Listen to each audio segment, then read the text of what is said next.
How are you lot doing today? I hope you're doing swell, because it's time for the hate. Analogue, a hate story, that is. And today we're going to be checking out Block 10. The marital admonitions. Admonitions? Admonitions, yes. Learn to our speak. The marital It's a freaking word, man. Admonitions, Part 1. From Ryu Xiaohui. To the woman who will marry my husband.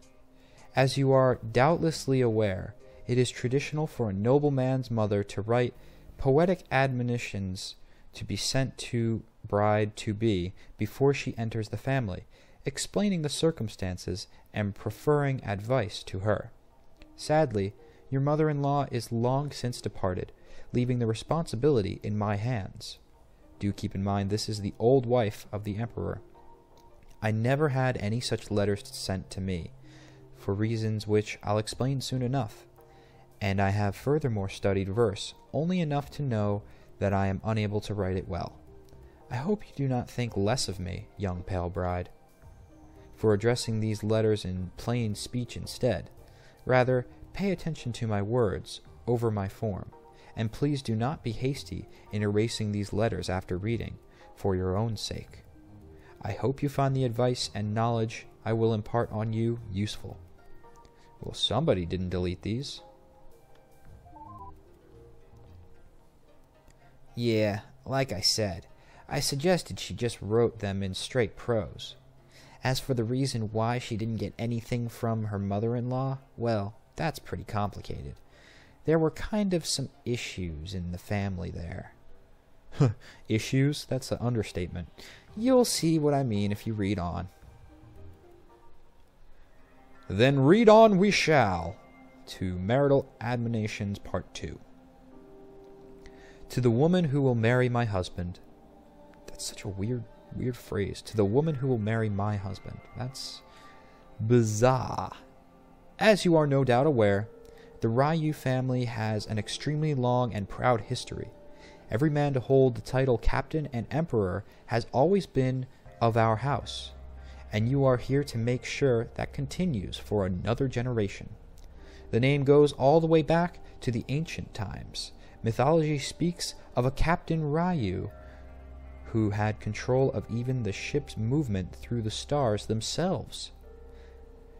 Such things remain far removed from everyday life, but it is important to understand the significance of the house, and of the title that your first son will eventually come to inherit. The house always wins, huh? Well, if that sounds like a kind of simplistic explanation, you have to understand, it's not really like anyone had the frame of reference to really get space travel. Even I only sort of barely understand it, and I'm the ship's computer. Imagine what it must be like for some barely educated woman in a society that doesn't really understand its technology, having only ever lived inside the ship. So her description of the captain and emperor's role is, well, it's a little mythologizing. Wow, that's a crazy mouthful. Mythologizing. I'm gonna go with that. Fuck that word. Okay, but it's pretty much accurate, right? Well, I think I can predict the downfall of the society. What the hell was these people doing in a ship they didn't know how to control? They probably wandered into an asteroid belt and then that was the end of them. But then, I guess that leaves the question, why is the ship still intact enough to where we can scan the computers? The mystery continues. Leave your predictions below. Part 3 of this Admonitions. To the woman who will marry my husband. It is an obvious matter that I do have the same family name as my husband. The official story, if you have not already heard it, is that we are cousins. What? Making our marriage improper and less than ideal, but somewhat acceptable given the circumstances. At the time, there were no noble daughters who had not already been promised or given away in marriage, and obviously a girl of any lesser upbringing could not possibly be suitable as a queen. Hence, cousins would simply have to do. Ugh. That is so messed up. Strictly speaking, this is all true. The part about there not being any noble daughters available is not a misrepresentation. And as far as any official genealogy is concerned, the Emperor is the son of my father's brother. Huh. The part which you may not speak of openly is that he is the old Emperor's son only by adoption. As far as blood goes, my husband is also my brother. As children, we never lived together, and it would, of course, have been strictly improper to have spent any time together at that age. I would never say anything such as that my husband actually arranged for there to be no noble daughters to marry, out of his desire to marry me. That would, of course, be a rather bold move to accuse an emperor of such. But you may wish to consider what the implications might be if such a thing truly did happen. I leave it to you to decide whether or not such a thing is plausible. All I will say is that, despite our marriage being one of necessity, my husband has always been very fond of me. Oh, that's just not right. That's messed the hell up. Well, I tell you what, if the asteroid belt, from their lacking knowledge of how to use their own technology, didn't kill them, eventually they'd all be inbred to the point of death. Because mutations can occur rapidly when the same genes are transferred over in the same offspring pool. That's why we have gene mixing. Anyway, not here to give you a science lecture. Yeah, that's okay. What's she suggesting? That is gross and wrong, and definitely. Well, I don't think a bold move even begins to cover what she's saying. I feel bad saying this. I liked her. We were close. She was a good woman. But my real master was the Emperor, and it would be a disservice to give her a pass on this. She was way over the line here. I think it's damned irresponsible of her to have even considered telling the pale bride that. Why would she even need to know? Anyway, I don't even buy the implication. I don't think it's even true. I don't know if you've noticed, but the Magungwa's birth rates are, well, that's not good. They had been bad for generations, but they were just getting worse and worse among noble families. They weren't even at replacement rate anymore. I have no idea why. Nobody really ever wanted to acknowledge it. So what I'm saying is, even ignoring the fact that he wanted and her suggestion is just wrong, I don't think the Emperor would have to contrive it so that there weren't any noble daughters of proper age. The simple fact of the matter is, that sort of incest ended up being necessary, and apparently didn't help, since even she couldn't deliver a son anyway. Yeah, that's Mother Nature's way of saying, stop doing the freaky-deaky with your sisters, or cousins. No, awful inappropriate theories are necessary. Yeah, here's the theory for you. The reason your birth rates were so low was because of inter-family breeding. That's exactly it. Nature has some cool fail-safes that actually prevent that from going on. Like, oh, I don't know, making it harder to conceive a child. You know, that's one of the things. Also, mutations, so that even if the child is born, there are many complications. So, yeah, go nature. And these people obviously knew nothing about science. They thought that the stasis chamber Hyune came out of was an egg, and they shattered it. Anyway, admonitions part 4. To the woman who will marry my husband. As for responsibilities, your burden will be quite light. You will, of course, be expected to be the model of feminine virtue, but truthfully, I do not expect you will have very much trouble with this. So long as you keep your head down, avoid scandal, and keep quiet, that will more than suffice. As far as the day-to-day is considered, you will have nothing to concern yourself with, as this is the royal family you are marrying into. As queen, I run the management of the house's affairs, and will not require any assistance from you in that regard. As part of a royal concubine's demonstration of modesty, you will have to share my own personal servant and will not have one of your own.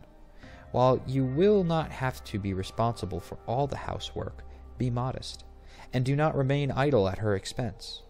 You are expected to be as unseen as the servants, and do be voiceful only in the most moderation. Do not speak harshly to your servant, and be appreciative of what she does, and not incompassionate. Your one sole responsibility will be spending as much time with the emperor as it takes to produce a son. After you give birth, you will not need to worry about raising him. I will be there to make sure that is all arranged for. Simply make our husband happy, keep out of sight, and give him a son, and you will have no more to worry yourself with. Oh yeah, it sounds like a great living. You know, hide in the shadows, be a broodmare for the emperor, and don't say a word because you don't know what you're talking about. Great! Well, I guess I'll grant the pale bride one thing. You never had to worry about her speaking out of turn. Really, at the time, she seemed like the perfectly virtuous wife, right up until she snapped at the end. I know. How do you even reconcile that? Right? How can someone seem so close to being the pinnacle of feminine virtue, then turn out to be so completely messed up?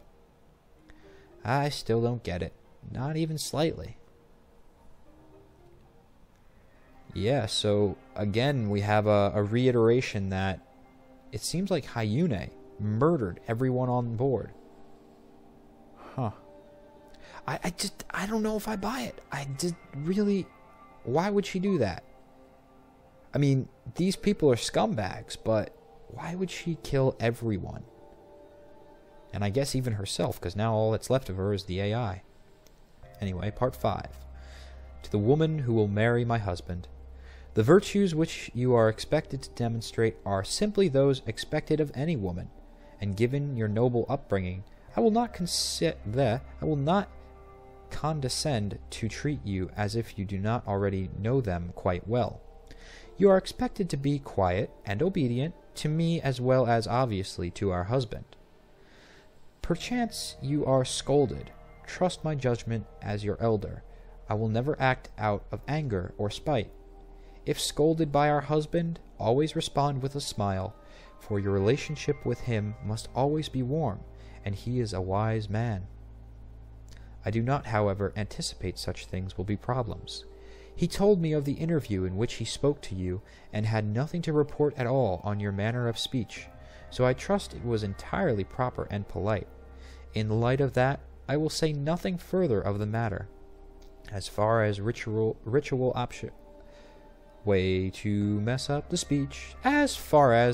obligations go, you have none, save for following in my lead. Both your mother and father-in-law are long dead, so you have no further obligations to them. I had trouble adjusting at first, but I anticipate nothing you could be surprised by. I wonder if the parents-in-law, the mother and father-in-law were still around, what would her obligations be then? Let's check it out in part 6. To the woman who will marry my husband. I will not tell you to avoid court politics entirely, so long as you do not cause trouble, but I will suggest that you simply watch from a distance. The temptation may exist to meddle, especially if you ever talk to that artificial girl Mute, who lives inside our computer. She is a gossip and a friend of the Smith noble family, and is responsible for revealing much of what they've been trying to keep hidden. She may seem fickle, but she does belong to the house of Ryu first and foremost, and is quite loyal. I guess Mute was more like a spy, but ended up falling in love with one of the Smith guys. Nevertheless, meddling is not in your best interests. Do not play politics, not only for our sake, or for the sake of being a virtuous wife, but for the sake of your own family as well. They will receive favor not through any scheming on your part, but through our husband's will. Entertain yourself with gossip if you wish, so long as you keep quiet about it, but stay out of politics. In the end, You will manage to go much further if you rely only on rewards for being a good wife. Stay in your place. Know where you belong. Don't talk out of term. She's right in what she instructed with the pale bride, but man, I don't really agree with her assertion there. I wasn't a gossip. Look, yeah, I'm a social creature, of course. That's my job. Again, very strange that this computer has emotions so strong. I'm glad that my mistress valued me, but I don't really like the way she's characterizing me as just being some chattery, gossiping woman. I was always way better than that. I wish she'd have realized it. A little too late for that, huh? Anyway, part 7 of the marital admonitions. To the woman who will marry my husband. But please do not think that all of this is meant to say you will be unloved. You may be a second wife, but you are still the daughter of a noble house, and that is a precious gift to the Ryu family. Ryu family? Yeah, probably the Ryu family. My husband has faith that you will bring him a son, and this means all the world to him. Nor am I jealous, for you will relieve a heavy burden on our house, and for that I am grateful. I feel like I've read this before. Even so, as proof of his affection for you, let me share with you one secret, which I have been permitted to tell only you. In honor of you, my husband, yes, we absolutely did read this, because I totally remember when he switched the password to the pale bride's name. Well, I don't think I'm exaggerating when I say that letting my mistress tell that crazy bitch the admin password was surely the greatest mistake any man has ever made in the entire ship's history. Haha, whoops, didn't realize you'd actually use it, as if anything good could have possibly come from trusting a woman with that sort of power. I mean, I'm sure he was counting on her not knowing how to use the computer, rather than being some sort of genius with it, but come on! Well, I'm sure you'll see for yourself soon enough. I do wonder what Hyune did with the password there, the admin password, which we actually entered in, so that's true. It was changed to her name. The Pale Bride's marriage. Was this something we read already? No. We did read this indeed. Okay. We did, in fact, read all of this. So, block 10. Completed. Well, that was quite a mouthful for the marital admonitions. Quite a bit of things the Pale Bride had to know. Basically, don't have a soul. Don't be yourself. Shut the hell up, and your marriage will go swell. Great! Anyway, I'll continue on with more Hate Story in the next episode. See you all then.